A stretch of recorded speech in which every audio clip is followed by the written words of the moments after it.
about 6:30 in the morning. I'm off and running. The woods is very wet after the rain that you saw yesterday.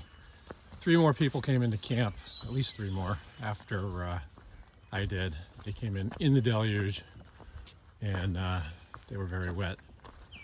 But, you know, the important stuff I think of there stayed dry, and I think they're in pretty good shape. So it proves you can survive that. I'm glad I didn't have to. I'm sure their stuff is no picnic today, but my shoes are soaking wet. I put on dry socks just, I don't know, for the mental boost, because they're going to be soaking wet soon with the shoes all wet.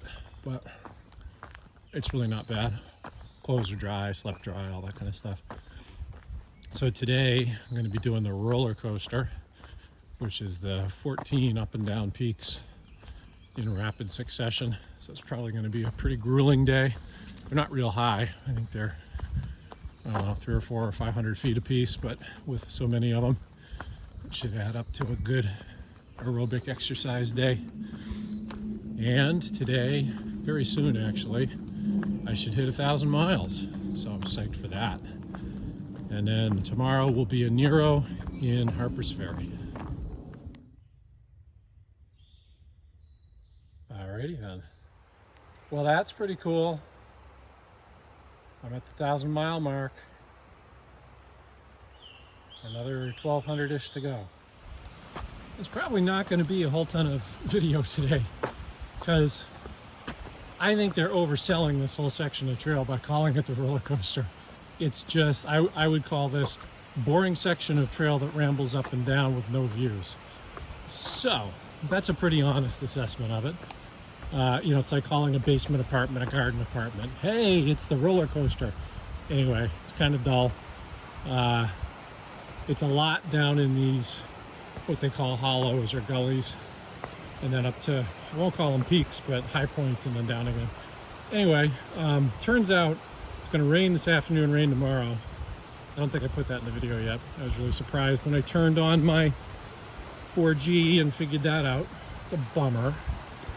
I have a couple of options to sleep indoors. There's a shelter, and then there's also, I don't know, it's like an ETC shelter or something. So I guess there's 2 different shelter options. And I could do that, or I may just hang the hammock in the rain and tough it out. Well, got to put the phone away because I don't want to drop it in the water. Well, finally, a bit of a view.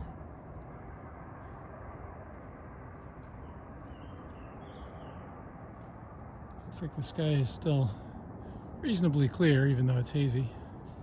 We'll see what time that rain decides to start. A lot of highway noise down there. I think I have to cross that highway at some point. I've heard bad things about that crossing. We'll see. I don't think this crossing will be too bad, but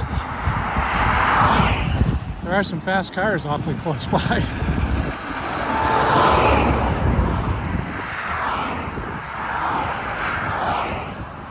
I think I'll be able to time a gap here. Anyway, not too bad. There's this sort of thing, this mystique on the trail about what they call the trail providing. And it's these kind of stories of really improbable, unexpected things appearing right when they're needed. And like a girl that I was camping with last night said that she had forgotten her spoon fork,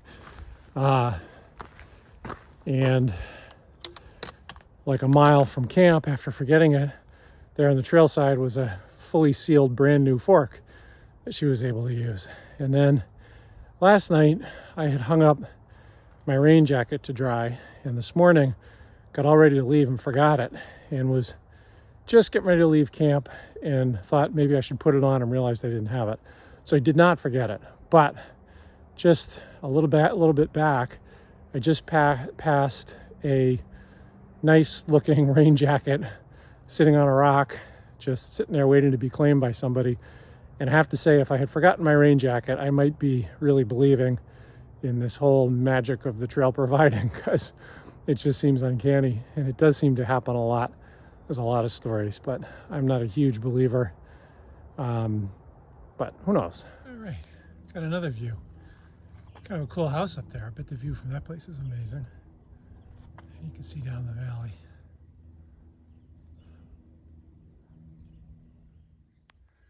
Well, that's looking southbound. I guess I'm done with the roller coaster. I think you already know my feelings on it. Boring, but all good. I think I've got another 7 or 8 miles to the shelter tonight. It's actually been kind of slow. The roller coaster, I will say, is slow because there's a lot of difficult footing coming down. Nothing terrible, but you just go slower on the rocks coming downhill in particular. So, and lots of up and down takes time too. Hopefully the rest of the afternoon will be just a little quicker. Well, there must not have been a sign for it, but 3 miles back, I crossed from Virginia into West Virginia.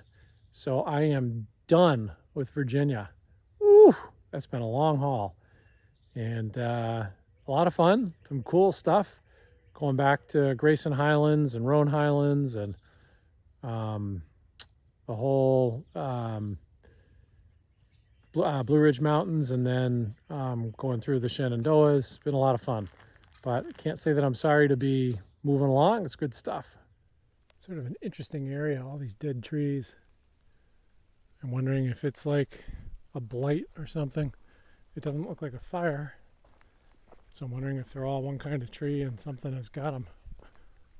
It's been just sort of a meandering walk since the roller coaster. And we're starting to get very rocky on the trail, which you can probably see. And I'm told Pennsylvania is just a mass of rocks on the trail, ankle biters. So we probably have that to look forward to. I should probably pay attention. All right, I'm wrapping up day 66 here at the David Lesser Shelter. Just recorded this whole video and turns out it wasn't recording. So now the poor folks here have to listen to this the second time around. But the joke tonight comes from the guy who was in camp the other night, who knew every dad joke before I could get it out of my mouth. The guy was hysterical. Anyway, this one comes from him. He said a duck walks into a bar, goes up to the bartender and says, "You got any grapes?" And the bartender says, "Hey, this is a bar and we don't serve grapes." And the answer is no. So the duck walks away, comes back a little bit later, walks up to the bartender and says, "You got any grapes?"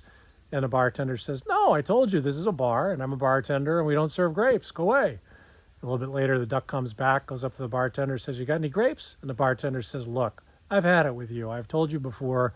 I'm going to tell you again. I don't have grapes. You come and ask me again, I'm going to nail your bill to the bar." The duck walks away, comes back a little bit later, walks up to the bartender, says, "You got any nails?" And the bartender says, "No." And the duck says, "You got any grapes?"